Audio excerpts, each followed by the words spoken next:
En el dinámico y competitivo mundo empresarial actual, la educación juega un papel fundamental en el desarrollo de líderes, innovadores y profesionales capacitados para enfrentar los desafíos globales. Somos un centro educativo empresarial que se dedica a formar individuos con las habilidades, conocimientos y ética necesarios para sobresalir en sus respectivas áreas. Nuestra misión es formar individuos competentes y emprendedores a través de programas educativos, innovadores y prácticos, que promuevan el desarrollo de habilidades técnicas, humanas y empresariales, facilitando así su integración exitosa en el mercado laboral y su contribución en el crecimiento económico sostenible. Nuestra visión es ser reconocidos como el centro líder en educación y desarrollo empresarial en la región, distinguidos por nuestra excelencia académica, innovación en la enseñanza y nuestro compromiso con la empleabilidad y el emprendimiento de nuestros egresados. Algunos de nuestros valores son innovación, excelencia, integridad, responsabilidad, colaboración, emprendimiento e inclusión. En Sidna nos conectamos con lo que te importa. Así que comenzamos.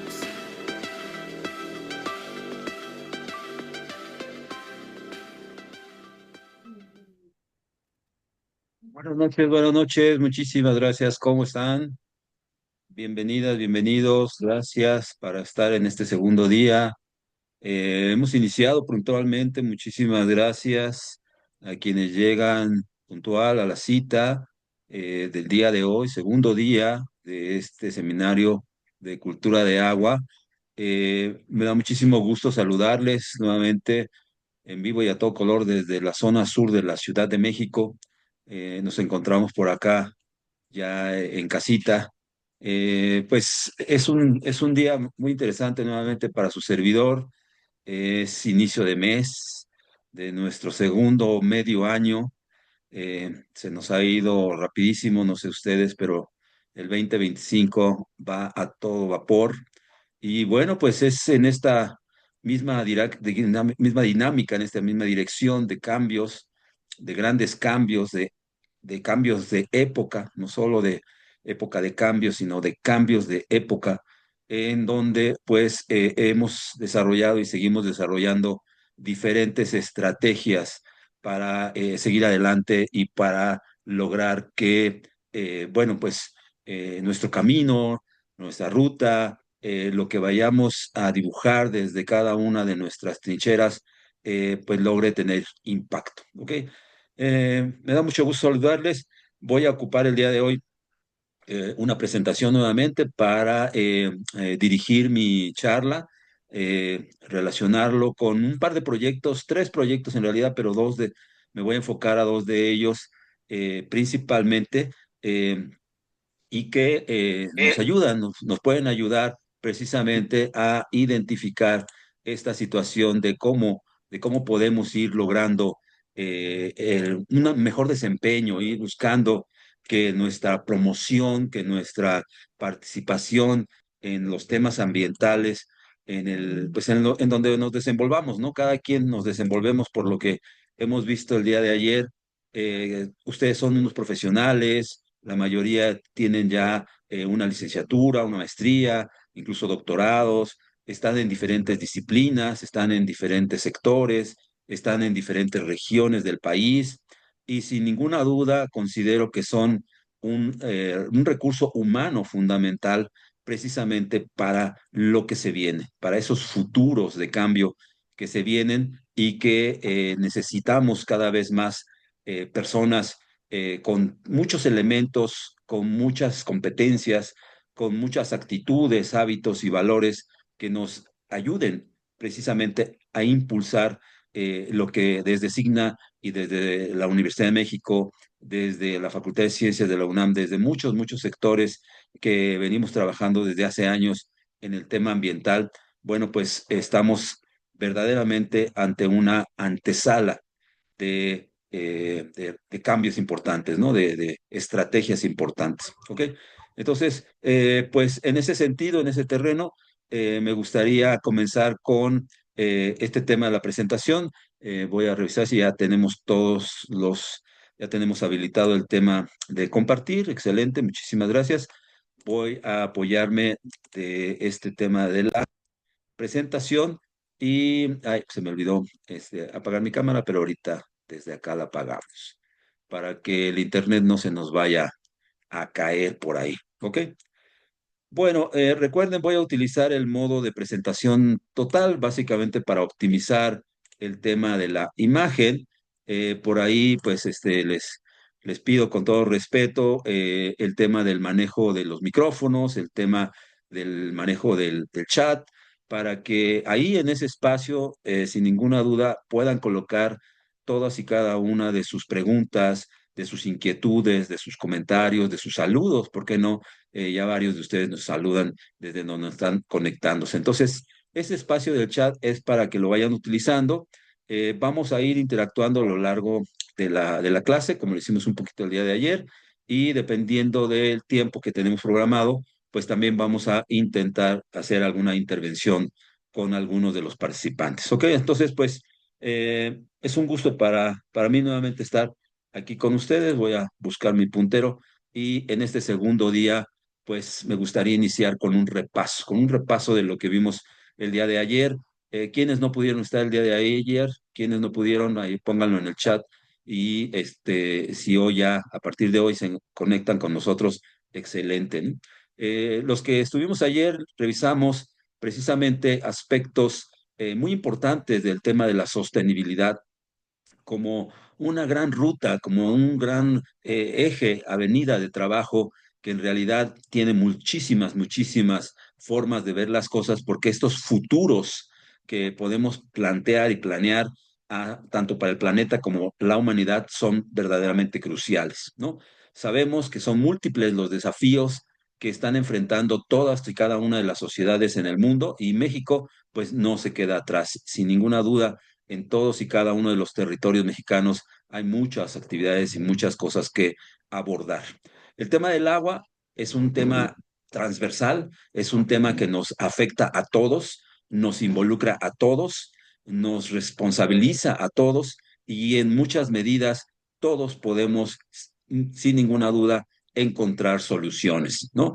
Pequeñas, por pequeñas que sean las soluciones, como lo veíamos ayer, ¿no? Esta colecta de agua de la regadera, esta colecta de agua de las lavadoras, este ahorro con tus muebles de baño, con tu regadera ahorradora, con temas de captura de agua de lluvia, en fin, pequeñas acciones multiplicadas por los 120 millones de personas que somos en México, generará sin ninguna duda grandes cambios, sobre todo si estos cambios están basados en conocimiento y en capacitación formal. Entonces, México, uno de sus principales retos que tiene es un país altamente impactado por el cambio climático. Va a tener efectos importantes en algunas regiones del país. En algunas regiones va a incluir, incluso va a provocar mayor disponibilidad de agua, pero en otros va a generar escasez muy, muy importante, ¿no? Si seguimos con la tasa y con la velocidad con la que estamos sobreexplotando los acuíferos, contaminando nuestros ríos, mares y lagos y no teniendo un correcto saneamiento o al menos no un saneamiento que pudiera ejecutarse en diferentes escalas y con diferentes estrategias, no estamos resolviendo la situación del agua en nuestro país. Y por lo tanto, es muy importante, es fundamental que esta actividad, porque el gobierno mexicano lo ha identificado así, si hay una palabra asociada al tema de la promoción del uso responsable y eficiente del agua, es porque el gobierno mexicano lo ha identificado como una actividad prioritaria para todos y cada uno de los sectores, sobre todo productivos del país, ¿no? Pero como ya vimos acá, el agua es un tema que nos involucra a todos en un montón de ámbitos de nuestra vida. Entonces, si logramos que todos y cada uno de nosotros fortalezcamos, hagamos mejores, tengamos mejores elementos de diagnóstico, de evaluación, de diseño, de difusión, de promoción, de consultoría, de asesoría relacionado con el tema de los recursos naturales y en particular el recurso vital que es el agua, vamos a tener muchísimas oportunidades para las generaciones venideras, ¿no? Entonces, Este gran resumen, grandes rasgos de lo que vimos el día de ahí, ayer, lo van a poder ver, ya por ahí pronto les vamos a pasar ya la liga de las presentaciones tanto del día de hoy como del día de ayer, y podrán incluso ver las versiones de los seminarios anteriores a través de nuestro canal de YouTube, ¿ok? Entonces, pues ahí usen por favor con todo gusto y con todo respeto también, ayúdenos a compartir cosas, pues que aporten, por favor, a esta comunidad del saber, ¿ok? De dónde nos acompañan, a qué se dedican, qué profesión tienen, si tienen alguna relación directa o indirecta con el tema del agua, ya sea a través de su profesión o a través de su uso o a través de su actividad cotidiana, ¿ok? Nos gustaría mucho saber de dónde nos acompañan y a qué se dedican, ¿ok? Para los que no estuvieron el día de ayer, me presento rápidamente, su servidor, el doctor Pedro Eloy Mendoza Hernández. Yo soy un consultor e instructor y líder ambiental certificado. Tengo 61 años de edad, soy casado, tengo dos grandes hijas que están desarrollando su propia vida ya como profesionistas en sus distintos ámbitos. Soy biólogo de la Facultad de Ciencias de la UNAM y maestro en ciencias también por la Facultad de Ciencias. Tengo el doctorado en ciencias ambientales por el Instituto de Ecología de la UNAM y bueno, pues me he dedicado a este tema ambiental por más de 30 años, principalmente como técnico académico, que es mi plaza, mi puesto en la Facultad de Ciencias, ¿no? De manera indirecta, porque no es, digamos, parte de mi plaza, pero me gusta mucho la docencia, imparto y diseño cursos y participo en proyectos de investigación, tanto en los sectores públicos como privados. Soy especialista y consultor en el área de ecología de la restauración, ecología funcional y ecología urbana, como lo vamos a ver el día de hoy. He tenido la oportunidad de participar en distintos capítulos de libros, tengo algunos libros de autoría directa y con otros colegas. He escrito artículos científicos para revistas indexadas, revistas de divulgación, de contenido científico, de contenido pedagógico. También soy fundador y director de un centro evaluador que se dedica o que me especializo precisamente en impulsar aquellos estándares de competencia que tienen directa e indirectamente una relación con la naturaleza, ¿no? Y ese es el centro evaluador de competencias ambientales y por eso si ustedes le ponen el arroba aquí adelante y le ponen CDCamp, pueden encontrarnos en YouTube y puedes encontrarnos también en Facebook, ¿no?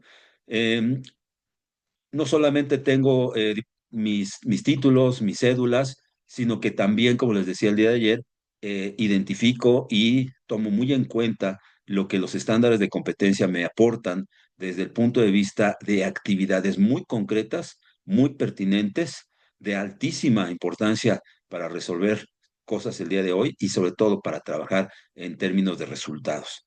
Y por eso es que su servidor también está certificado en el tema de promoción y cultura del agua, que es el estándar 0180. ¿Okay?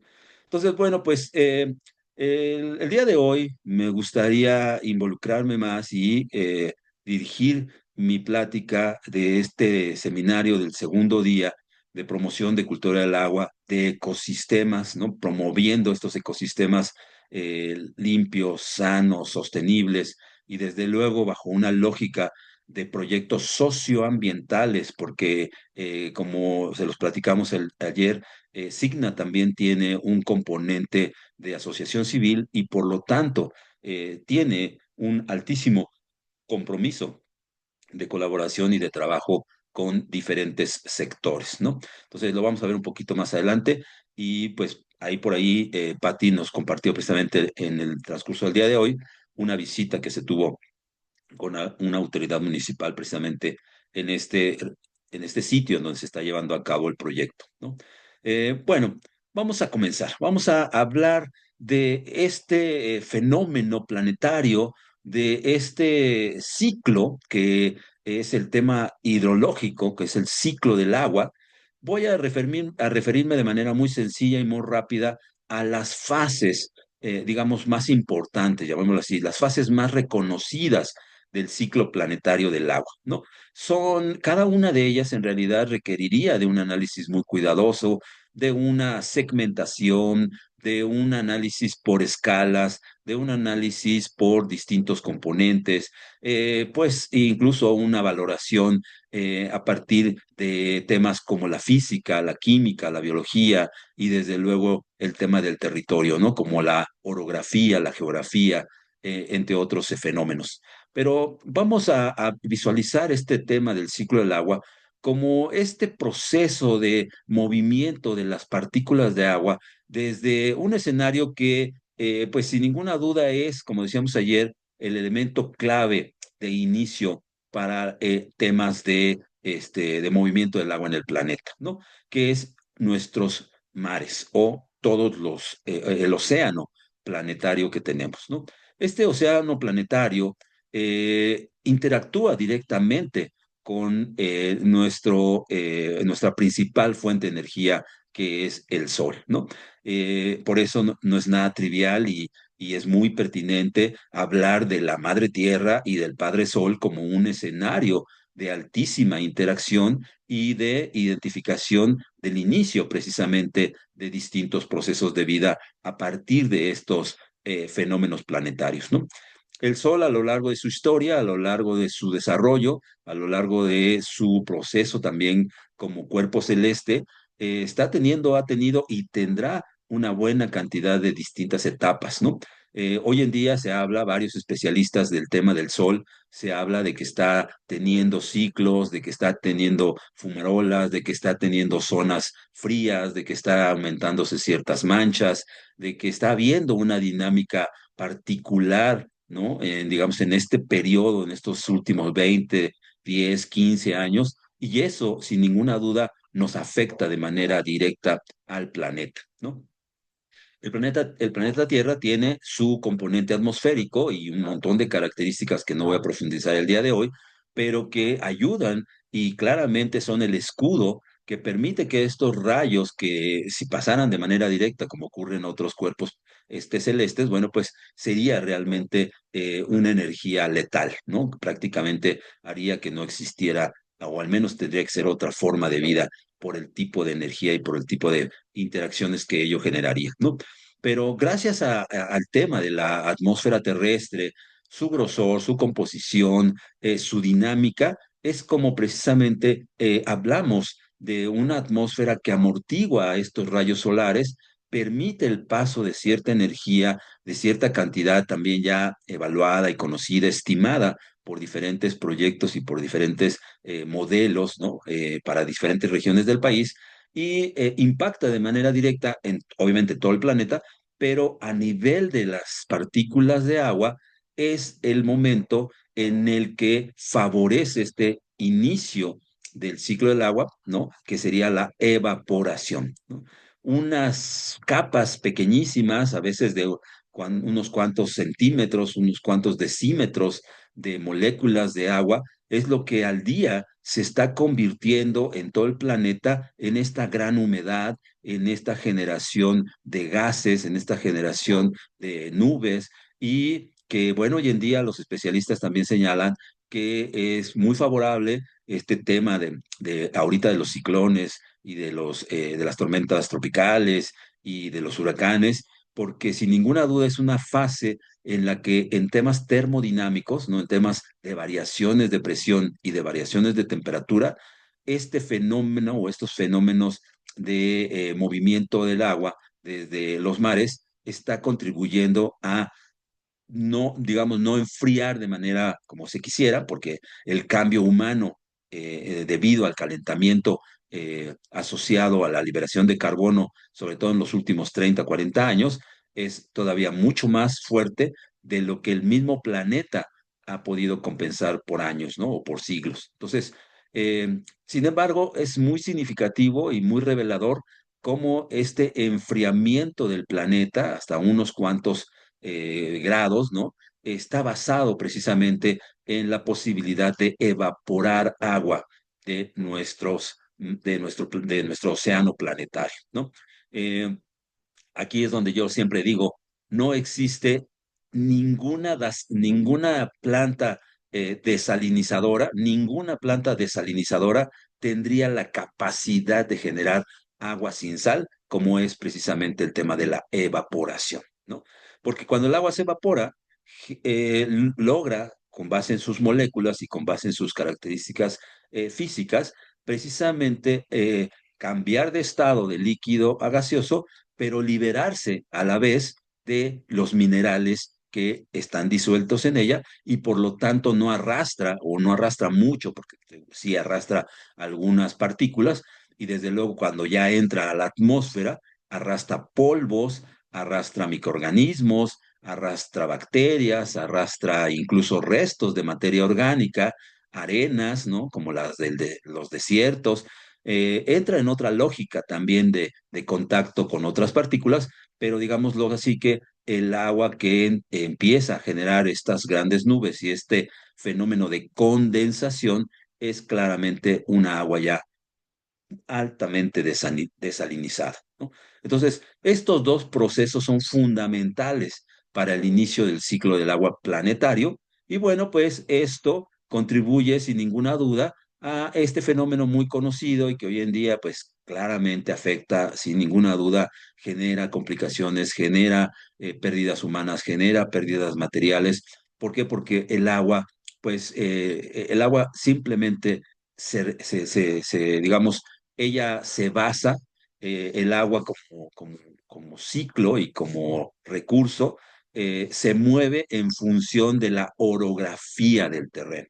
Entonces, por eso es que las grandes montañas, las grandes regiones montañosas, las montañas en sí mismo, son un símbolo de fábricas de agua. Se reconocen como estos territorios de fábricas de agua, porque desde el mar, los fenómenos de enfriamiento, de condensación, de cambio en las características atmosféricas de esta agua gaseosa, inicia a través de otros procesos y de otras condiciones con base en este efecto de remolineo, de golpeteo de los gases y generar aquí un microciclo en términos de enfriamiento y condensación, pues obviamente el tema de la precipitación, ¿no? De la lluvia. Y esa precipitación, pues claramente cae sobre territorios de diferente naturaleza, con diferentes altitudes, con diferentes tipos de suelo, con diferentes pendientes, con distintas características de cañadas, algunas muy amplias, algunas muy angostas, algunas zonas con muchísimos valles, algunas zonas con suelos rocosos, otras zonas con suelos arenosos, en fin, la precipitación también va entonces a impulsar y a generar fenómenos como sería la infiltración, es decir, esa cantidad de agua que cae al subsuelo, como lo explicaba un poquito ayer con el tema de Ciudad Esponja, y ahorita lo voy a enfatizar un poquito más con este tema de la Ciudad de México y un ecosistema que está por ahí que les voy a presentar. Y bueno, su papel filtrador, su papel de precisamente ayudar de manera natural a que el agua se limpie, porque ya el agua estando en el territorio y arrastrando suelo, si la deforestación es muy alta, si ha habido mucho cambio de uso de suelo en las montañas, en los territorios, sobre todo en las zonas intermedias y bajas, que es donde continuamente se lleva a cabo el mayor uso urbano, el mayor cambio de uso de suelo, pues es precisamente donde el agua se contamina, empieza a correr con jabones, empieza a correr con aceites, empieza a correr con fertilizantes, con pesticidas, con insecticidas, y todo eso de una u otra forma, pues llegaría a nuestros alimentos, llegaría a nuestras casas, llegaría a nuestros cuerpos. ¿Por qué? Porque de manera directa o indirecta, por ejemplo, lo consumimos a través de nuestros productos del día a día, ¿no? Si no fuera por el suelo, si no fuera por la vida, la biología y la biodiversidad del suelo y todas las formas físicas también, no solo biológicas, sino todo el fenómeno físico que ocurre a nivel del suelo, esta agua no se estaría purificando, ¿no? Cuando se filtra. Entonces, como pueden ver, este ciclo del agua planetario es fundamental para determinar los distintos tipos de paisaje que podemos encontrar en los territorios, ¿no? Este es un paisaje perdón, este es un paisaje, una fotografía, es un dibujo de Porrúa, de la época en la que se consideraba el crecimiento de la ciudad central. Si pueden ver, ya para entonces ya este famoso islote que nunca se ha tenido la certeza de que si estaba por aquí o si estaba por aquí o si estaba por aquí, pero el hecho es de que, digamos, esta primera calzada principal y el desarrollo de lo que fue en aquel entonces las primeras asentamientos urbanos, vean cómo cuando a la llegada de los españoles, ¿no? Ya había un territorio bastante amplio, ya incluso los españoles digamos, se sorprendieron por la cantidad de población que ya existía y ya estaba sentada en este territorio lacustre, conviviendo, interactuando, ya tenían sus calzadas, ya tenían algunas obras de ingeniería, ya habían sufrido desde esos entonces un fenómeno incluso de inundaciones, porque los grandes lagos estaban asociados a este tema que voy a trabajar en este momento, que es precisamente el tema de las cuencas hidrológicas, de las cuencas hidrográficas también, ¿no? Este gran territorio asociado a las montañas, por ejemplo, este es el volcán Popocatépetl, este es parte del volcán Iztaccíhuatl, algunas de las otras montañas cercanas a ese territorio. Muy probablemente este era parte de lo que es ahora Cerro de la Estrella. En fin, es un dibujo, es un fresco que nos da una idea de lo que pudo haber sido este momento del centro del Valle de México y de cómo ese fenómeno de acumulación del agua en un territorio conocido como cuenca es lo que forma parte, digamos, es el componente principal de esta idea de ciudad esponja. Es decir, ese territorio que es capaz de contener, de recibir toda esa agua que viene del mar, que viene de los huracanes, que viene de los fenómenos tropicales y que choca con los distintos tipos de montañas y de sierras y de lugares montañosos de nuestro país. Y es donde precisamente el tema de la reforestación, el tema del cuidado del bosque, el tema de que no haya cambios de uso de suelo tan radicales, favorece precisamente la permanencia y la dinámica de una escorrentía sobre el suelo. ¿Ok? Entonces, ¿qué es una cuenca? ¿Qué es una cuenca? Una cuenca es un territorio rodeado de montañas y cuyas aguas convergen hacia un punto común. No es una definición sencilla, es una definición bastante lógica, es una definición que incluso en términos de ecología funcional nos habla claramente de un fenómeno físico, ¿no? Hay quien dice, hay algunos especialistas que dicen que pueden calcular y pueden saber si una gota se va para este lado de la cuenca o se va para el otro lado de la cuenca, ¿no? Un cálculo y un planteamiento hipotético, ¿no? Habría que ver si efectivamente eso es viable, pero sin ninguna duda lo que nos habla es de un territorio rodeado de montañas donde la misma orografía favorece la convergencia hacia un punto común. Y esta es una caricatura de una cuenca, bastante definida, bastante clara, y entonces el punto de convergencia claramente es este río, ¿no? Pero en esta otra caricatura o en esta foto, vean cómo esta es una imagen dibujada del territorio y esta sí es una fotografía, digamos, recortada de ese territorio. Vean cómo puede el agua en realidad estar escurriendo en diferentes tipos de cuencas. Es por ello que también se habla de macrocuencas, de mesocuencas o de microcuencas, ¿no? Que es básicamente el tamaño del territorio en donde se mueve el agua hacia diferentes puntos o a diferentes escurrimientos. En el caso de la Ciudad de México, y bueno, lo que es hoy Ciudad de México y zona metropolitana, la cuenca se conocía o se identificaba como una cuenca endorreica. Este es un término científico, un término técnico, que quiere decir endo, adentro, reica es como lo que escurre, ¿no? Lo que cae. Entonces, una cuenca endorreica significa que sus aguas desembocan en lagos o lagunas que no tienen comunicación al mar, ¿no?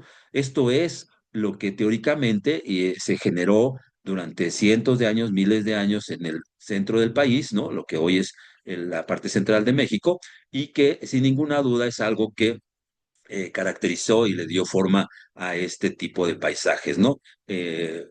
Hay quienes le llamaban lagunas, hay quienes le llamaban ciénegas, hay quienes les llamaron lagos, en fin, cada quien tiene digamos, como profesión Listo. el argumento necesario para establecer también los términos adecuados en el uso de este tipo de Brownie. paisajes, ¿no?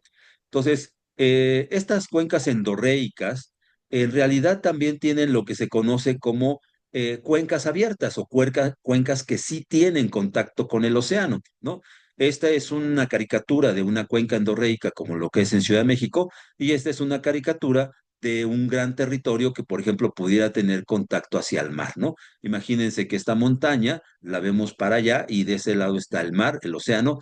Bueno, pues esta montaña en esta zona más alta tiene bosques, tiene pinos, tiene encinos, tiene oyameles, empieza incluso ahí mismo a esa altura tener algún poco de agua superficial, algún agua que escurre, tiene algunos ríos, puede tener agua que se vaya de manera subterránea, algunos de esos espacios, en fin, algo muy importante de las cuencas en términos territoriales es que conforme van cambiando, conforme va escurriendo el agua, sobre todo hacia las zonas costeras, van cambiando también el tipo de vegetación, va cambiando el tipo de territorio, obviamente va cambiando la pendiente, se favorece más el uso y cambio de uso de suelo en estos territorios más suaves, donde la cuenca ya es mucho más baja, incluso zonas de transición entre lagunas, manglares, en fin, esto nos ayuda también a identificar de qué manera los seres humanos ocupamos el territorio con base en también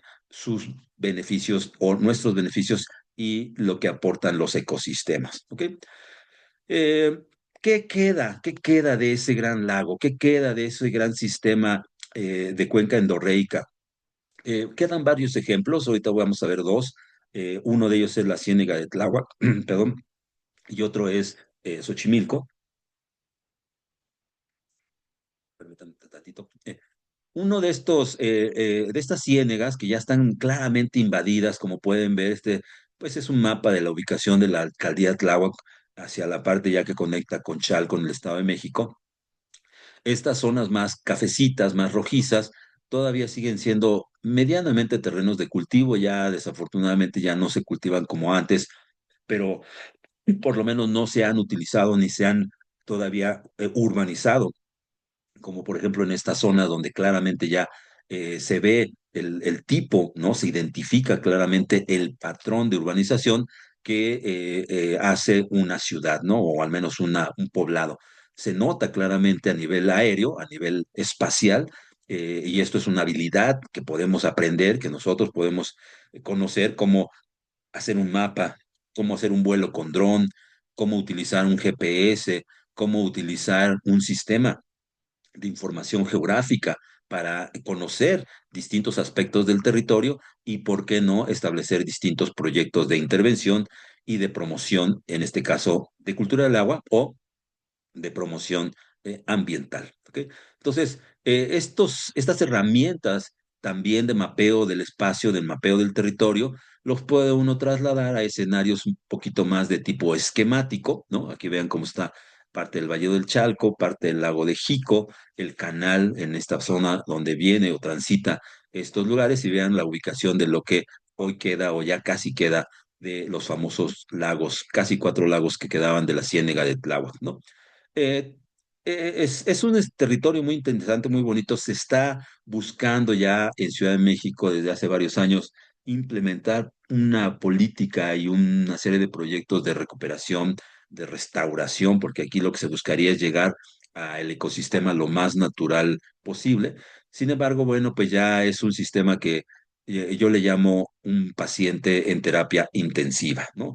Es un paciente en terapia intensiva porque pues ya está conectado a un respirador, ya está conectado a un marcapasos, ya está conectado a una cuestión de ahí de casi casi de pasarle sangre cada media hora. O sea, es desafortunado, pero es un territorio que está ya prácticamente en un proceso de desaparición, ¿no? Ojalá y que sí se pueda y se llegue a buen puerto con los distintos proyectos que se tienen planeados para este tipo de territorios, ¿no? Ahí, en ese tipo de espacios, en ese tipo de lugares, hay muchas oportunidades para profesionales que estamos interesados precisamente en promover los temas ambientales, ¿no? El otro paisaje, ¿cuántos de ustedes han venido a Ciudad de México? Varios de los que son de otros territorios, de otros lugares. Generalmente Xochimilco es este enigmático lugar en donde los canales y las chinampas y las películas de Pedro Infante y el tema de la vendedora de flores y estas cosas, ¿no? Bueno, pues es el lugar en donde claramente hay una historia, hay un reconocimiento, hay una identificación del territorio, hay una cultura chinampera. Aquí podemos ya empezar a hablar de cultura, ¿no? Y es algo que en su momento voy a cerrar hoy con qué significa eso de cultura de agua, ¿no? ¿A qué nos referimos con cultura de agua? Entonces, en la Chinampa, en Xochimilco, los canales, los bordos, las chinampas, el uso de los árboles, el uso de la contención de materia orgánica, la sacada de lodo de estos canales para usarlo como suelo para los famosos chapines, ¿no? Para estos lugares en donde se colocan las semillas. Xochimilco es un lugar de altísima producción de planta, mucha de ella de ornato, ¿no? Mucha de ella de ornato, y en los últimos años se está buscando que sea cada vez de uso más, digamos, natural, ¿no? Buscando que se cultiven las especies nativas del territorio, pero Xochimilco sin duda es una forma de vida interactuando con el agua. Es lo que puede, diga, guardando toda proporción, ¿no? Lo que pudieron estar viviendo, lo que vivieron algunos de nuestros antepasados cuando diseñaron las primeras chinampas, ¿no? Eh, Hoy en día, otra vez, este es otro paciente en terapia intensiva. Es un paciente bien complicado porque ya simplemente las aguas que sostienen y que le llegan, sobre todo ahorita en época de lluvias, a estos canales, es agua de ya de tratamiento secundario, a veces, si bien les va, de tratamiento terciario, ¿no? Es un ¿En agua que ya serio? les llega de las plantas de tratamiento y que con trabajos, pues a veces mantiene una calidad mínima necesaria, ¿no? Eh, una gran ventaja que tiene Xochimilco como ecosistema funcional es que, bien que mal, sigue funcionando con sus filtros, sigue funcionando toda esta pared, todo este sistema arquitectónico de acumular el suelo, de acumular materia orgánica, de ir acumulando todos los restos de vegetación que la misma vegetación del alrededor genera, lo que se produce en los canales, el exceso de lirio, por ejemplo, que también es un fenómeno importante que han tenido que superar estas personas. El lirio es un tema complicadísimo, ahorita lo vamos a ver para la presa de la esperanza, pero si la manejamos, si lo manejamos correctamente como materia orgánica, como materia prima, puede convertirse y debe convertirse en un detonador, por ejemplo, de la formación de suelo. Esto es lo que hoy en día algunos especialistas en Ciudad de México y especialistas en el tema de suelo es a lo que le llaman también tecnosoles, ¿no? También guardando toda proporción. No quiero decir que una chinampa sea un tecnosol, pero sí, sin duda, es un suelo elaborado, es decir, un suelo que nosotros podemos ir construyendo y favoreciendo con base precisamente en el conocimiento tradicional de esta acumulación de materia orgánica, ¿no? Entonces, bien que vale el agua, sigue siendo, digamos, de mediana calidad en algunas etapas y partes del año y en algunos lugares donde las chinampas están muy bien establecidas, mejora mucho la calidad y bueno, pues sin ninguna duda el fenómeno de convivencia con el agua en ese territorio es muy, muy interesante, ¿no? Pero ¿qué pasa con el resto de la Ciudad de México? ¿Qué pasa con la zona central? ¿Qué pasa con esa ciudad central, ¿no? Que hoy en día ya perdió total contacto con el agua.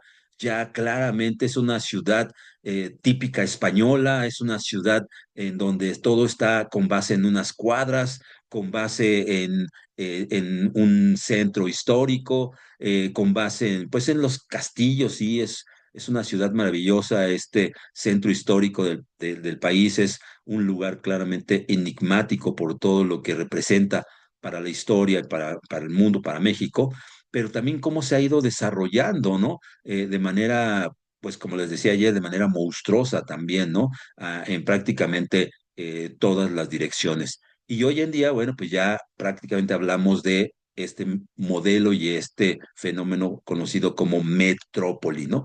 Ya no solo es Ciudad de México, sino ya ahora es un montón de territorios conectados con otros municipios, con otros estados, y esa es a lo que hoy en día se le llama zona metropolitana de la Ciudad de México. ¿De qué manera entonces cada uno de estos individuos en estos territorios convive con el agua? ¿En qué medida sigue teniendo conexión? ¿En qué medida sigue identificando que aquí hay un ciclo? La mayor parte de las personas en estos territorios consideran incluso el agua como un fenómeno de malestar. Por ejemplo, muchos comerciantes, muchos prestadores de servicios, desafortunadamente no les gusta que llueva, no les gusta que se inunden los lugares, no les gusta que haya malos olores. ¿Por qué? Porque se dificulta una serie de cosas en las calles, con los drenajes, con el tema de precisamente en esta parte, pues simplemente como es ya un territorio bajo, un territorio que se está hundiendo, es un territorio muy, muy relacionado con lo que era el fenómeno lacustre. Bueno, pues su dinámica relacionada con el agua a nivel de subsuelo se dificulta mucho para tener una salida correcta, para que los drenajes funcionen bien, para que haya un desalojo correcto de las aguas residuales, para que obviamente todo esto tarde o temprano vaya a nuestras famosas plantas de tratamiento, ¿no? De la zona norte, de la zona poniente y oriente del sur de la ciudad, perdón, y de ahí, bueno, pues hacia el gran proyecto de desagüe en la región de Tula, ¿no? Entonces, aquí la convivencia, el tema de convivir con el agua, se complica mucho porque aquí la demanda es altísima.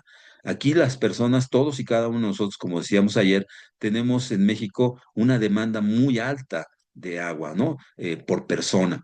Porque obviamente pues hay servicios, hay hoteles, hay comercios, hay hospitales, hay oficinas, y todo ello requiere de un uso del recurso, ¿no? Entonces, ahí se puede y se debe impactar con una cultura de manejo, con una cultura de respeto, con una cultura de reconexión con los ciclos de la vida y lograr, por ejemplo, que en algunas ocasiones y en algunos espacios, varios de estos territorios han podido implementar, por ejemplo, a nivel de las azoteas, ¿no? A nivel de las azoteas, como muchas de ellas están incluso impermeabilizadas, tienen, digamos, buena caída.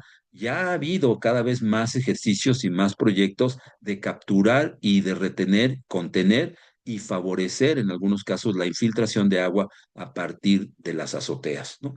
Eso, si lo subamos como pequeñas acciones, tarde o temprano va a generar un impacto interesante e importante, pero otra vez, insisto, necesitamos profesionales que los promuevan, que los favorezcan, que haya profesionales que identifiquen que allí hay un área de oportunidad, ¿no? A nivel de la ciudad, el ciclo del agua es otro, al nivel del ciclo urbano y obviamente al nivel del ciclo de agua de nuestras casas, ¿no? Claramente, en el caso del ciclo urbano, el agua que nosotros recibimos en nuestra casa, que porque nosotros pagamos el recibo y yo estoy al corriente y trabajo y pago impuestos, yo necesito agua, ¿no? Entonces, bueno, pues esa agua que me llega a mi domicilio proviene de una fuente natural, proviene de un lugar donde se dispuso, se captó, llegó a un proceso de potabilización en donde, como decíamos ayer, por ejemplo, aquí en Xotepingo, en Ciudad de México, es un lugar en donde prácticamente todos los días se hacen cientos, si no es que miles de tomas de datos, precisamente para fenómenos de captación y disponibilidad de agua, de potabilización, ¿no? Se ha mejorado ya mucho los distintos sistemas de potabilización. ¿Por qué? Porque en algunos casos incluso el tema del cloro es un tema que ha generado sus controversias, ¿no? Ya el cloro, bajo ciertas condiciones y bajo ciertas situaciones, ha sido motivo de generación de sustancias tóxicas o de sustancias secundarias, que también ya se ha evaluado su, pues, digamos, afectación a la salud. Hoy en día la potabilización también se usa con otras técnicas, Sin embargo, el riesgo de que se contamine el agua en cualquiera de estos puntos siempre es muy alto, ¿no? Por ejemplo, en el almacenamiento. Este tema del almacenamiento en Ciudad de México es fuertísimo porque, como les decía, algunas de sus fuentes principales de abasto, como es el río Cutzamala, o el sistema Cutzamala, está a cientos de metros debajo del nivel de la Ciudad de México, que está por arriba de los 2000 metros. Y bueno, pues eso hace que se gaste muchísima, perdón, muchísima energía en temas de traslado y en temas de almacenamiento, ¿no? Pues, el tema de distribución. Las redes de distribución, perdón, en Ciudad de México son ya muy antiguas, o al menos ese es un argumento, ¿no? Se habla de que los materiales también ya son de otras características, visualizado para otras condiciones. Y bueno, hoy en día se ha logrado un cambio en algunos de estos materiales, de estos tuberías, de estos espacios de distribución, y eso ha ayudado mucho a que mejore el tema de la distribución en diferentes regiones de la ciudad, ¿no? Sin embargo, también es cierto que por ahí un 30-40% de personas en Ciudad de México siempre, siempre están con dificultades de disponibilidad de agua e incluso de calidad de agua, ¿no? Una región típica, una región que continuamente está en ese escenario, perdón, es precisamente la alcaldía Iztapalapa, ¿no? Entonces, como pueden ver también, este dibujito nos señala cómo el agua que es aquí azul, ¿no? En cuanto entra a los diferentes usos, y aquí pues, está únicamente mencionando el uso urbano, claramente aquí habría que poner el uso industrial, el uso de servicios, el uso de todos y cada una de las actividades que llevamos en la ciudad, bueno, claramente se transforma esa calidad de agua a un componente gris, ¿no? A esta famosa agua gris, esta agua negra, y que en automático aquí ya lo llevamos a un escenario de desalojo, a un escenario de no lo quiero ver, no lo quiero oler, yo también tengo he pagado mi impuesto y que el agua se vaya a donde pueda, ¿no? ¿A quién va a afectar? ¿Quién sabe? ¿Qué le van a hacer? ¿Quién sabe? ¿Quién lo debe de hacer? No me interesa, ¿no? Y eso es desafortunado que esta parte y este proceso, sobre todo de saneamiento, sobre todo de limpieza, es un tema que no se ha abordado como se debiera, ¿ok? Entonces, este tema de reuso y de retorno al entorno también es muy interesante, pero lo voy a ver más adelante, ¿ok? Bueno, para cerrar esta primera parte de la charla, me gustaría decirles que lo que les he dicho, más un montón de otras cosas más, en particular este video que les voy a poner, que por ahí, no mal recuerdo, dura como 12 minutos, es un entorno y es un reto y a la vez oportunidades en un contexto conocido como ecología urbana. Todas y cada una de las ciudades a nivel mundial están cada día jugando un papel clave en nuestros futuros y en nuestras decisiones hacia un tema de sostenibilidad. Y nuevamente es en las ciudades en donde más se van a necesitar recursos humanos competentes, certificados, capacitados y que tengan amplia, amplia, amplia manera de adaptarse, de innovar y de intervenir en los diferentes territorios, como decíamos ayer. ¿Ok? La ecología urbana claramente se relaciona con los famosos 18, 17 objetivos de la Agenda 2030 y en particular con el objetivo 11 conocido como ciudades y comunidades sostenibles, ¿no? Entonces, en ese territorio y en ese escenario, precisamente su servidor durante muchos años, bueno, durante mínimo al menos veintitantos años, hacia el sur de la Ciudad de México, ha trabajado en un oasis, este oasis que es el Pedregal de San Ángel. Y este trabajo que he llevado a cabo en este lugar me ha permitido utilizar precisamente la ecología urbana y la ecología funcional como herramientas base, como herramientas potenciales de intervención. ¿Ok? Entonces, si me lo permiten, les comparto este video. Espero se oiga por ahí. No, 4 minutos es. Gracias. En la Ciudad de México hay un ecosistema único. Se empezó a formar hace alrededor de 1700 años con la erupción del Xitle, un pequeño volcán cerca del Ajusco.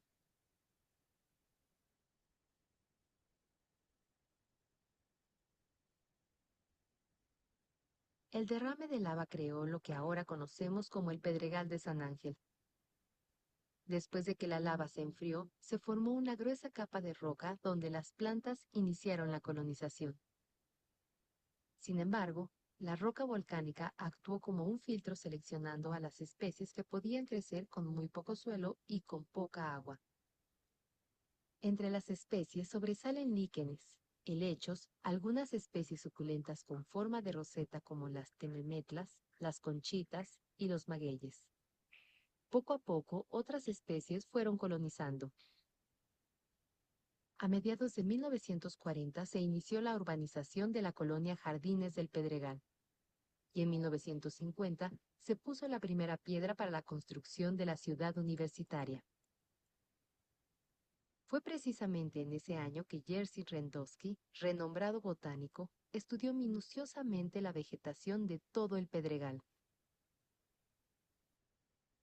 En la actualidad, debido al crecimiento de la ciudad, solo quedan algunos remanentes de este singular hábitat, en ecoguardas, en el bosque de Tlalpan, en el sitio arqueológico Cuicuilco y en la reserva del Pedregal de San Ángel de la UNAM.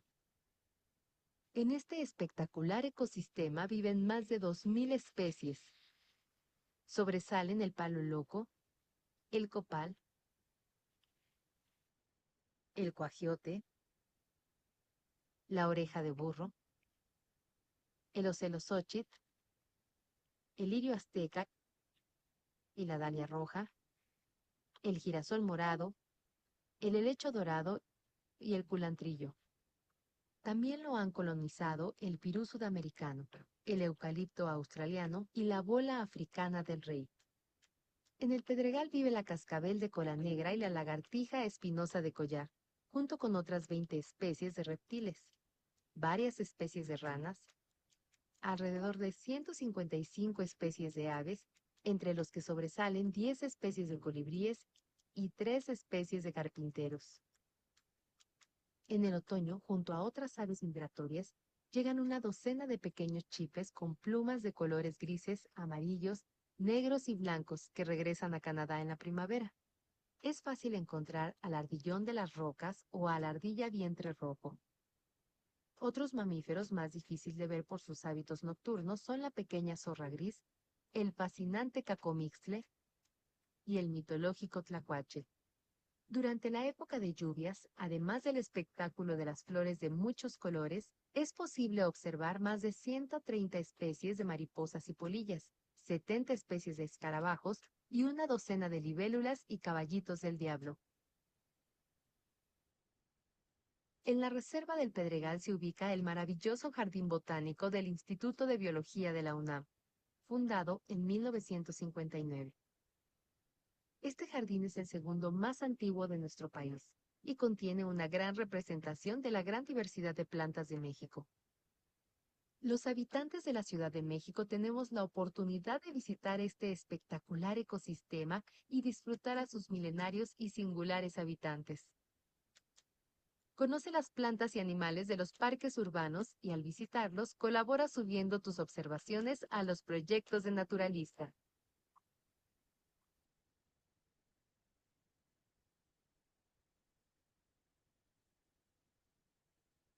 Bueno, como pueden ver también, ahí hay una invitación. Esa es una aplicación que ustedes pueden encontrar, que la Conavio tiene directamente implementada para todos y cada uno de nosotros. Eso es lo que se conoce como ciencia ciudadana, esa participación de todos y cada uno de nosotros en el entendimiento, en la aceptación, en el reconocimiento de nuestro territorio y de precisamente ir creando identidad, ir creando comunidad.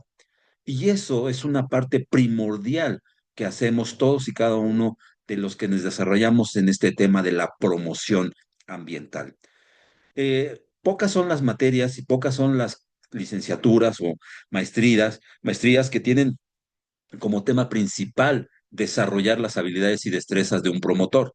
El promotor las va adquiriendo a lo largo de sus actividades y después se puede incluso profesionalizar y llevar cursos y mejorar sus habilidades de, pues, expresarse, de desarrollarse con equipos, de formar líderes, de establecer liderazgo, de generar sesiones de coaching, de establecer incluso estrategias de enseñanza, de llevar a cabo talleres. En fin, un promotor ambiental es un profesional que va construyéndose con el día a día y desde luego con base en una licenciatura en una profesión.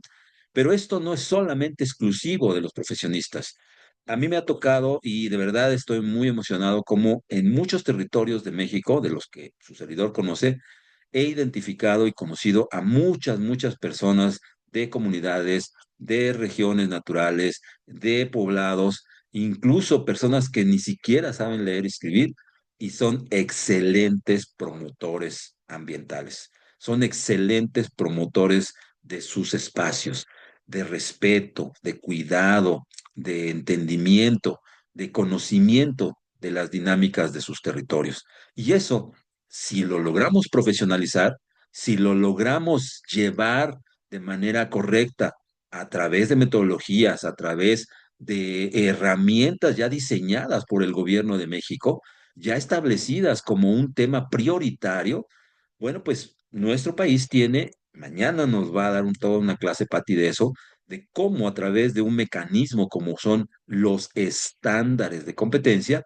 que es un escenario basado precisamente en buenas prácticas, en metodologías, en formas de trabajo, en formas de desarrollo, ¿no? Diseñar e impartir cursos, diseñar e impartir eventos, diseñar e impartir pláticas, diseñar e impartir capacitación es un tema que se puede aprender. Entonces yo les dejo esta pregunta y si por ahí tienen oportunidad de contestarla, sería muy padre que nos dieran su opinión. ¿Qué opinas? ¿Qué opinan cada uno de ustedes sobre la oportunidad de emprender, sobre la oportunidad de profesionalizarte en temas de capacitación y promoción de cultura del agua concretamente, ¿no? ¿Por qué? Porque como ya les he dicho y les dije ayer, hay una enorme cantidad de sectores que requieren porque así lo dice el gobierno, de una función clave, como es el cuidado, ahorro y promoción sustentable del agua. Entonces, esto para mí, yo les, con base en mi experiencia, les puedo decir con toda certeza que sí, pero me gustaría mucho conocer su opinión, ¿no? En ocasiones, no todos saben cómo aprovechar esta oportunidad. Y para ello, pues se requiere también, como les decía, herramientas de trabajo. Así es de que mañana no se lo pierdan, acompáñenos el día de mañana precisamente para conocer qué es eso de promotor certificado en temas ambientales y en particular en temas de promoción y cultura del agua. ¿Ok? Bueno, pues estoy prácticamente también ya entrando a la fase final de mi presentación. Voy a dejar de compartir un momentito y me gustaría aquí dar espacio, ¿no? Dar espacio para un par de intervenciones, un par de minutos de algunas personas que ya sea levanten la mano o quieran ocupar el micrófono. Un par de minutos para cada persona y bueno, pues, ¿qué les ha parecido? ¿Qué les ha parecido hasta este momento los temas que he venido trabajando? ¿Qué les ha llevado? ¿Qué les ha hecho reflexionar? A ver, ¿quién dice yo? ¿Quién dice yo? Por aquí yo sé que tengo chats, les agradezco mucho sus comentarios. El día de hoy no voy a poder dirigirme completamente al chat, pero les digo, un par de personas, 2 minutos cada quien. ¿Quién dice yo? ¿Nadie? ¿Nadie se anima? Nadie se dice a la una, nadie dice a las dos. Nadie dice a las 3. Buenas Bueno, noches. pues entonces, a ver quién dijo algo por ahí. Muy buenas Luis. noches. Su servidor Luis Jesús Vázquez López. Ah, Luis, adelante, venga. 2 minutos, dígame. Muy breve lo que voy a hacer, pero un poquito consistente, toda vez que la cultura del agua basa mucha experiencia que no se deja de aprender. Y estas oportunidades que ustedes ofrecen es muy importante seguirse nutriendo, más porque tenemos un futuro que desconoce en su totalidad en qué condiciones estamos viviendo. La capacitación, el compartir el conocimiento de lo que puede generar a futuro problemas de salud pública, pues es muy grave y es muy importante poderlo compartir. Por tal motivo, sí he compartido un poco en relación a lo que he realizado en 378 escuelas en Ecatepec de Morelos nada más. Es precisamente porque me he basado a poder ver en qué condiciones se encuentran las escuelas como nuestro segundo hogar para poder determinar en qué condiciones se encuentra un, un parámetro en donde los ciudadanos pues pueden estar en esas mismas condiciones o en peores, más porque no tienen la cultura del agua. La norma 124 y la NOM 127 pues nos arroja ciertos parámetros en los que a Ujú. nosotros, como una organización internacional, pues lo único que nos preocupaba es la salud de nuestros hijos. ¿Cómo lo realizamos? Pues simplemente realizar esta actividad que realizamos de manera gratuita y poderles expresar a los alumnos que ahora nos cuestionen a nosotros como padres qué condiciones son las que les estamos dando de vida en sus hogares. Eso sí es muy importante porque me ha costado mucho trabajo, muy personalmente lo digo, independientemente del Club Rotary, eh, involucrar autoridades como municipales, estatales o federales en el tema de la omisión. ¿Por qué la omisión? La omisión Ujú. se puede tipificar hasta en un delito, porque yo hasta ese grado yo ya llegaba con los directores de las Ok, escuelas, con delegados regionales, con presidentes municipales, en este caso quienes se encontraban en su función, como el gobernador del estado, el ok. hacerles saber que pues sí incurren en una responsabilidad por la tentativa de homicidio por envenenamiento de agua potable, toda vez que los niños que no tienen agua en casa la consumen en la escuela. Entonces es Es delicado. un, es un tema delicado y es un tema, como usted dice, Luis, sin ninguna duda de altísima relevancia, muy pertinente. Qué bueno que haya instrumentos, qué bueno que haya profesionales que dedican su vida, su tiempo a esto. Y si me lo permite aprovechar su comentario, pues sin ninguna duda está esto muy, muy relacionado con lo que decíamos un poquito ayer de derecho ambiental, ¿no? De cómo identificar, conocer, saber las herramientas, conocer los pasos, conocer incluso pues, los riesgos que significa también el ir hasta ese nivel, hacia ese territorio de las demandas, de los juicios y de los conflictos directos ya con autoridades, ¿no? Entonces, pero pues también si no lo hacemos, entonces quiere decir que estamos también cumpliendo y participando de esa omisión también nosotros, ¿no? Como ciudadanos. ¿Ok? Y de hecho se Pues les le hace agradezco saber a mucho, Luis, le agradezco mucho sus comentarios por ahí, lo que nos quiera seguir compartiendo en el chat. Con todo claro, respeto y con todo gusto que lo yo vamos a puedo. leer. Entonces, muchísimas gracias por su participación y pues para no prolongar más mi cierre de la plática del día de hoy, si me lo permiten, voy a continuar con la presentación. Muchísimas gracias por la intervención. Ahí está el espacio, ahí está el chat para que nos dejen sus dudas, sus comentarios, sus participaciones. ¿Ok? Bueno, como les decía, el tema del agua es realmente súper, súper interesante porque nos lleva por varios espacios y varias oportunidades. Y justo el día de hoy quiero terminar mi presentación con algo que hemos venido trabajando en el último año, año y medio, en este territorio del estado de Hidalgo, ¿no? Esta es una imagen de un momento anterior, de un momento en donde se hizo mucho esfuerzo, se hizo mucho trabajo de las personas del alrededor, de las personas incluso usuarias de esta agua de la presa La Esperanza, que son principalmente los ejidatarios, los que cultivan alimentos, los que cultivan sus vegetales para los diferentes sectores en los que ellos tienen su venta. Bueno, pues este territorio, esta presa, es una de las presas ya, digámoslo así, de mayor edad o de esas presas de 60, 70 años que ya están y han cumplido y en algunos casos ya cumplieron con su funcionamiento incluso ingenieril, ¿no? Por eso también Por ahí yo felicitaba a mis colegas ingenieros en su día, porque sin duda el tema de la parte ingenieril de estos territorios y de estos sistemas de contención de agua es muy importante, es una visión, es una forma de uso del territorio y se vale, ¿no? El problema es cuando este sistema se empieza a deteriorar, cuando este sistema empieza a perder en su parte alta de la cuenca el bosque, empieza a perder cobertura, empieza a perder vegetación y entonces este suelo desnudo, este suelo utilizado para otro tipo de actividad, pues con las lluvias, con los vientos, con la actividad humana, termina moviéndose, incorporándose al suelo, incorporándose al cuerpo de agua y generando fenómenos como el asolvamiento, ¿no? Y hoy en día y en algunas épocas del año, la presa se ve en esta forma, ¿no? Se ve como un gran tapete de lirio, porque prácticamente el 90 y tantos % de la vegetación flotante del espejo de agua es lirio, y esto nos empieza y nos lleva al tema de las especies invasoras, ¿no?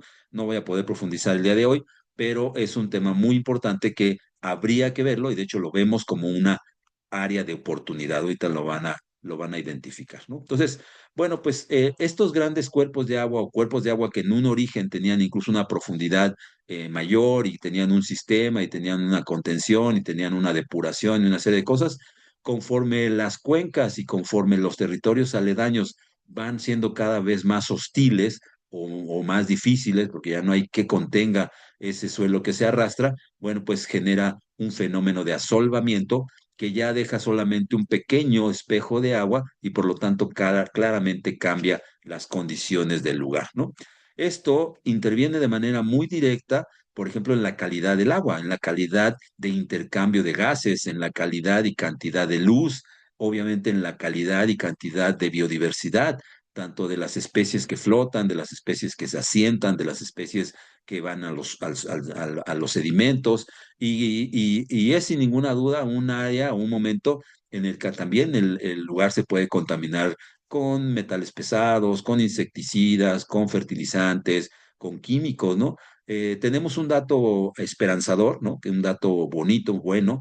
Nos dieron el año pasado un dato de una escuela que tuvieron muestreos de agua en varios puntos de la presa y por fortuna no tiene altos niveles, ni siquiera también tiene presencia de metales asociados a industrias peligrosas, ¿no? Como por ejemplo eh, químicos, pinturas y ese tipo de situaciones, ¿no? Sí hay presencia de fertilizantes, sí hay presencia de insecticidas, pero parece ser que están todavía en condiciones que no son de riesgo, ¿no? Como decía Luis, apegados a las normas, ¿no? A la normatividad. Entonces, eso es una buena noticia.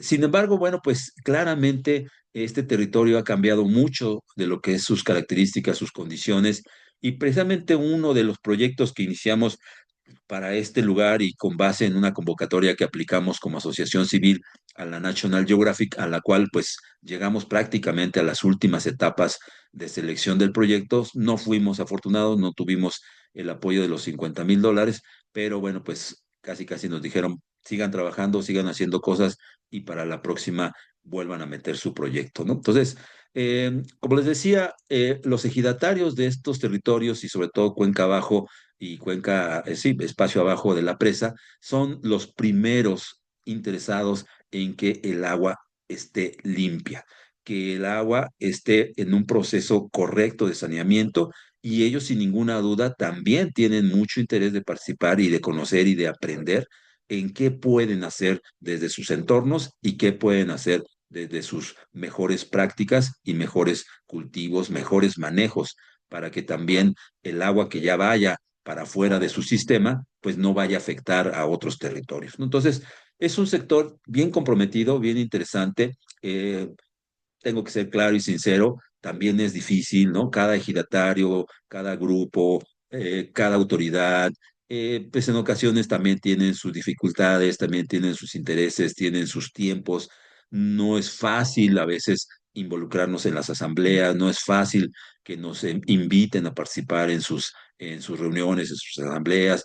Sin embargo, bueno, pues es un trabajo, como decía Luis, es un trabajo de todos los días, es un trabajo de estar ahí, de hacer la lucha, de hacer la labor, y eso es algo que claramente aquí lo quiero reconocer y lo quiero señalar que Patti ha logrado precisamente junto con su equipo de trabajo y con personas de la comunidad, precisamente intervenir e impulsar este tipo de proyectos, ¿no? Ya lo ponía en este ejemplo de las fotografías que hicieron hoy en día con el recorrido en el lugar. Bueno, pues para cerrar el día de hoy, me gustaría presentarles un proyecto, una propuesta, una serie de hipótesis que tenemos planteada precisamente para un territorio y para una serie de espacios relacionados con la presa, en donde también estamos ante una situación de identificación y de reconocimiento y de valoración también desde el punto de vista legal, porque pues como todos estos son espacios territoriales que tienen que ver claramente con la federación, pues todas las presas tienen lo que se conoce como los límites de cuenca o las áreas de amortiguamiento o los derechos de vía, en fin. Entonces no es fácil, no es a veces correcto, habría que hacer toda una serie de papeleos, una serie de cosas, ¿no? De hablar con autoridades, en fin, para poder intervenir sobre todo de una manera ya mucho más intensa y masiva en estos espacios, ¿no? Pero cuando los proyectos son de tipo ecosocial, cuando los proyectos son de tipo, pues, de los mismos vecinos, de los mismos usuarios del espacio, hay mayores oportunidades de lograr acciones en el corto plazo, ¿no? Estas pequeñas acciones y hacer que las autoridades al menos volteen a ver qué se está haciendo y de manera amigable logren unir fuerzas con los ciudadanos, con la gente que está en el territorio, ¿no? Entonces, este proyecto precisamente tiene la facultad o tiene el planteamiento de diseño de ecología del paisaje, también tiene la idea de esta ecología funcional, ¿no? Del territorio. Sabemos que la presa por ejemplo, ahorita en época de lluvias, puede estar subiendo incluso hasta este territorio, hasta estos escenarios, y por lo tanto, pues incluso podría llegar a ser motivo de riesgo para algunos grupos de asentamientos que ya pudieran estarse incluso metiendo a la zona federal, ¿no? Entonces, bueno, pues aquí ya hay otro tema, pero ahorita lo que es muy importante es planear, zonificar, identificar el potencial de cada metro cuadrado, de cada territorio, identificar pendiente, identificar condiciones de suelo, identificar condiciones de vegetación, características que son fundamentales para alguna estrategia de intervención, ¿no? Esta fotografía, si no mal recuerdo, es de por ahí del mes de abril, algo así, febrero, marzo, no recuerdo bien, pero es una época en la que el espejo de agua, muy probablemente con base en la coloración del lirio y con base en algunas medidas indirectas, porque no pudimos, no teníamos los elementos ni las herramientas para hacer mediciones directas, pero se veía a nivel espacial que este era más o menos el punto en donde estaba la mayor cantidad de espejo de agua, ¿no? Luego había ya después algo así como un gradiente de sequía, desde las zonas relativamente más inundadas, incluso más anegadas, hasta las zonas relativamente más secas y desde luego ya toda la zona más seca de la periferia de este lado de la presa, ¿no? Entonces, en este lugar, en estos territorios, estos cuadritos que se generan aquí o que se dibujan a manera de renders, ¿no? Como de sobreposición de imágenes, bueno, cada uno de ellos es lo que se conoce como un módulo de intervención, un módulo de plantear y de planear una estrategia de intervención en el territorio, ¿no? Estos módulos pueden y deben ser identificados y usados de manera correcta porque como les decía, incluso hay territorios en donde prácticamente es difícil y ya complicado llevar a cabo incluso algunas acciones de intervención, porque ya están quizás por arriba o fuera de lo que podría llegar a ser la normatividad o los territorios correctos de manejo. Y bueno, pues es importante tener la certeza de poder actuar, porque si no estaríamos más bien metiéndonos en algún conflicto, ¿no? Pero lugares como estos, sin ninguna duda, requieren de intervención porque como pueden ver, aquí prácticamente el suelo se está deslavando, el suelo se está moviendo, el suelo está corriendo y se está yendo precisamente a lo que tarde o temprano va a ser nuevamente los sitios de asolve de la presa, ¿no? Entonces, ¿qué es lo que se pretende hacer o qué es lo que todavía estamos en esa etapa de llevar a cabo acciones de reforestación, de selección de especies? En estos módulos de metro cuadrados, también tenemos módulos de 5 por 5 metros, en donde cada uno de estos módulos está siendo identificado como un territorio y como un espacio de intervención. El primer módulo o el módulo que hemos trabajado más, o al menos se intentó en su momento trabajar más, fue precisamente el módulo relacionado con el lirio, ¿no? Creo que no tengo aquí esa imagen, pero la idea es precisamente cómo utilizar el lirio como un recurso, como una materia prima, como un detonador del mejoramiento del suelo, como lo acabo de presentar en el proyecto de la Chinampa, guardando toda proporción, porque ahí en la Chinampa, por ejemplo, el agua está en continuo y en continuo contacto y en continuo dinamismo con ese tipo de ingeniería o de infraestructura ambiental, ¿no? En el caso de estos módulos, la lógica está basada más en un manejo a nivel de compostajes, de distintos tipos de compostajes, de toda materia este, que se está generando por el lirio.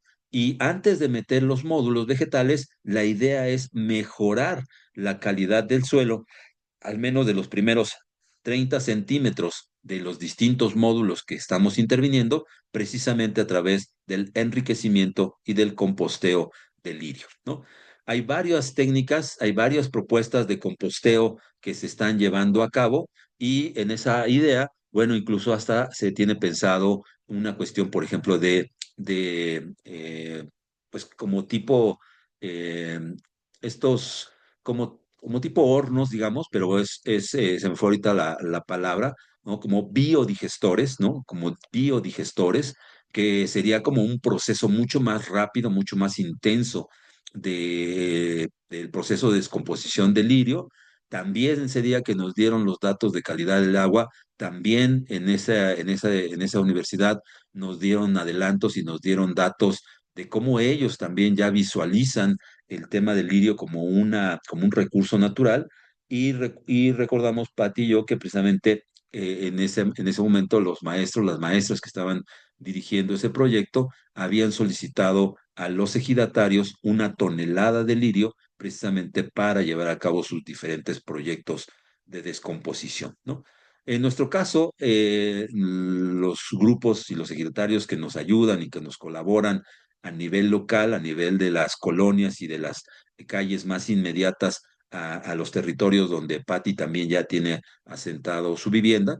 Bueno, pues eso, los trabajos han sido más a nivel manual, a nivel de prácticamente meter los pies a la orilla de la presa y sacar con ganchos, con trinches, con bieldos, ir sacando precisamente el lirio y ir favoreciendo la descomposición con base en este tema del amontonamiento, ¿no? De generar montones de lirio, de tal forma que ese fenómeno de acumular biomasa, de acumular materia orgánica, genere en el núcleo, en el centro de esos montones, un proceso de descomposición aeróbica, en donde hay un tipo de bacterias en particular, y se vayan como generando estos, tiene un nombre, algo así como un fenómeno de, de, de, de quema interna del montón y después como que se va colapsando hacia el centro del montón como si fuera, por ejemplo, un tipo volcán, ¿no? Entonces, en ese escenario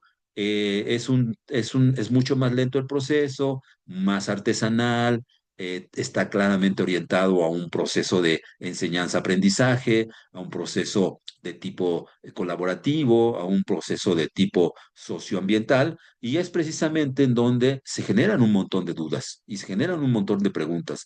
Las personas plantean sus dudas y sus inquietudes de si eso es verdaderamente viable o no, ¿no? Entonces, bueno, pues no sé, ustedes, ¿qué opinan del uso del lirio? ¿Qué opinan del uso de los espacios? ¿En qué medida consideran que es importante intervenir un territorio para precisamente a través de mejorar la calidad de vida, mejorar los servicios de las personas, lo podamos hacer precisamente porque somos profesionales certificados, profesionales competentes, ¿no? En el cuidado de la naturaleza. Entonces, este es un ejercicio muy importante que está basado principalmente en tres dominios y en tres áreas del saber de los seres humanos. Y el día de mañana, seguramente Patti nos va a profundizar un poquito más sobre este tema y yo solamente lo quiero cerrar porque justo todo lo que hagamos o dejemos de hacer pasa por estas tres áreas de dominio. Los tres áreas de dominio que por muchos años y por muchos científicos y por muchas metodologías se ha estudiado es precisamente las áreas del saber, es decir, todo aquel conocimiento que desarrollamos desde la parte cognitiva, desde la parte de teorías, preguntas, conceptos, historias, libros, artículos, todo eso está asociado con el saber y ese es un dominio fundamental y que hasta hace muchos años siempre había sido el dominio más impulsado, ¿no? Este modelo es lo que se conoce como el profesor es el que sabe y el alumno es el que tiene que escuchar, ¿no? Este modelo también sigue vigente, sigue permanente, pero en el tema de la competitividad, en el tema de las competencias, este investigador David McLean dijo que más allá de los títulos, que no está mal, no está mal tener títulos, no está mal tener una licenciatura, una maestría, un doctorado, también es importante tener estas otras áreas de dominio para ir allá afuera, ir a los espacios laborables y ahí saber resolver un problema, ¿no?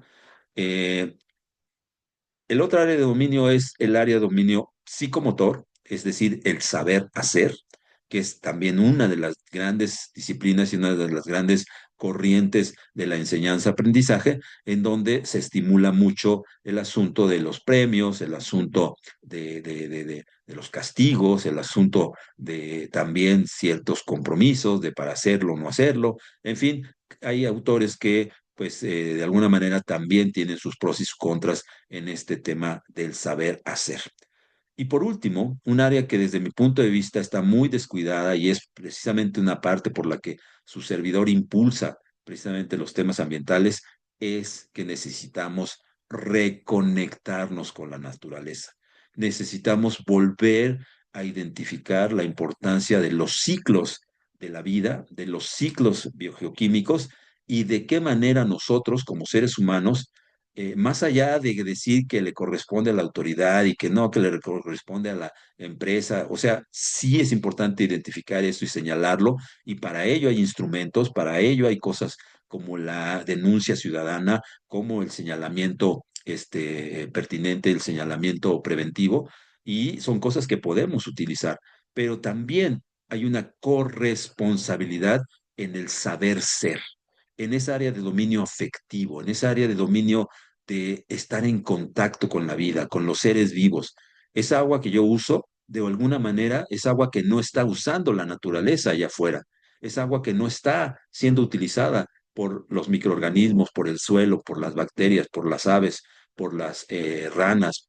O sea, esa agua que yo ocupo en mi ciclo urbano está realmente también faltando en el otro ecosistema. Entonces, tiene uno que ser también empático con ese enfoque.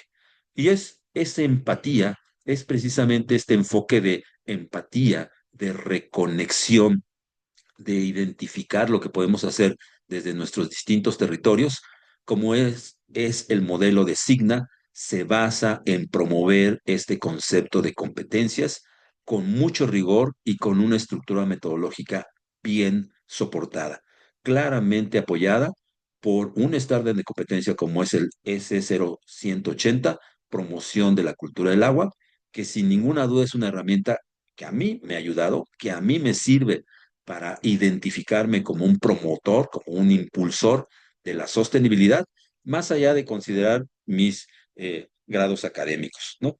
Y me da muchísimo gusto que muchas personas consideren esto como una herramienta, consideren esto como una área de oportunidad, como algo que más allá de solamente tener el papelito, te sirva realmente para consolidar tus conocimientos, para profesionalizarte, para identificar mejores prácticas, para generar estrategias de acción, de conexión, de propuestas económicas, de propuestas de diseño, de propuestas de presentación. Todo esto definitivamente nos lleva a impulsarnos como profesionales de la sostenibilidad y desde luego de la cultura del agua.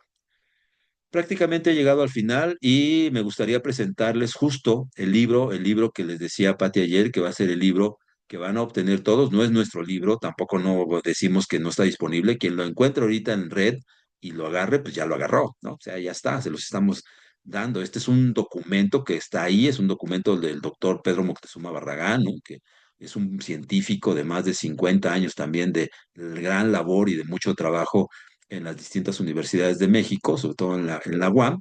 Y bueno, el doctor Moctezuma coordinó este libro que apenas hace un par de años presentó precisamente en un foro de CONACYT y en un foro todavía de la presidencia pasada, pero que ha sido muy bien recibido por esta nueva administración. Entonces, eh, este libro es bastante interesante, reúne una gran cantidad de puntos de vista, tienen varios capítulos y está disponible en red, ¿eh? Ya, ahorita ustedes le dan una captura de pantalla a esta imagen, una foto, lo buscan en la red y ahí está, ¿eh? No es para nada algo que digamos que se los estamos dando nosotros, simplemente es una motivación, es parte precisamente de ese dominio psicomotor, es una forma de motivarlos a mantenerse también con nosotros y, ¿por qué no?, de identificar que ahí están los materiales, que ahí están disponibles y que parece ser que a veces ni siquiera habíamos tenido oportunidad de voltearlos a ver, ¿no? Este libro está disponible también en esta ficha técnica. Esta es una página que lo pueden bajar directamente, www.fundodeculturaeconomica.com, y aquí está la ficha, ¿no? Porque el libro en sí mismo es un proyecto del gobierno pasado y la idea era claramente dejarlo como una herramienta disponible para todos y cada una de las personas que tengan interés en el tema del agua. ¿Ok? Entonces, bueno, pues no me queda más que despedirme, no me queda más que decirles, nos vemos mañana. Mañana tenemos, sin ninguna duda, una muy interesante, muy interesante final de seminario. Nos vamos a empapar de una gran cantidad de información relacionada con el tema de cómo caminar, cómo identificar, cómo reconocer el potencial que tiene esta herramienta que el gobierno mexicano, a través de la Secretaría de Educación Pública, pone a disposición de todos y cada uno de nosotros. Si somos profesionales que estamos llevando a cabo esto con mucho corazón, con muchas ganas, tenemos el derecho de demostrárselo a la autoridad, pasar por un proceso de evaluación, pasar por un proceso de certificación, y la autoridad nos tiene y nos da un reconocimiento como profesionales certificados, e incluso tenemos un registro nacional, formamos parte ya de este recurso humano nacional que tiene reconocimiento por la SEP como un profesional certificado en temas de competencias. Y bueno, nosotros y su servidor promueve las ambientales por clara naturaleza, ¿no? Pero hay más de 1,500 estándares, 1,350, porque hay algunos que todavía están inactivos. Mañana Patti nos va a platicar un poquito.